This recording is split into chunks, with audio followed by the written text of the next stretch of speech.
To turn on or turn off Netflix installation notifications in Samsung Galaxy S21, S21 Plus or S21 Ultra, open settings, swipe the notification panel, and then tap settings icon, tap notifications, and then on recent listen, find Netflix. If you cannot find, tap more, tap most recent drop down menu, and then select all.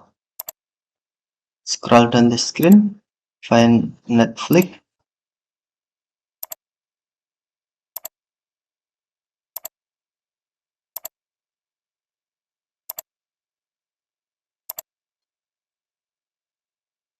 and then tap Netflix. Next, tap notification categories,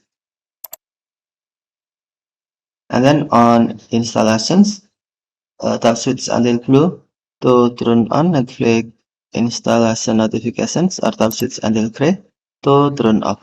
Tap switch until blue to turn on, or tap switch until gray to turn off Netflix installation notifications. Okay, thank you for watching. Have a nice day.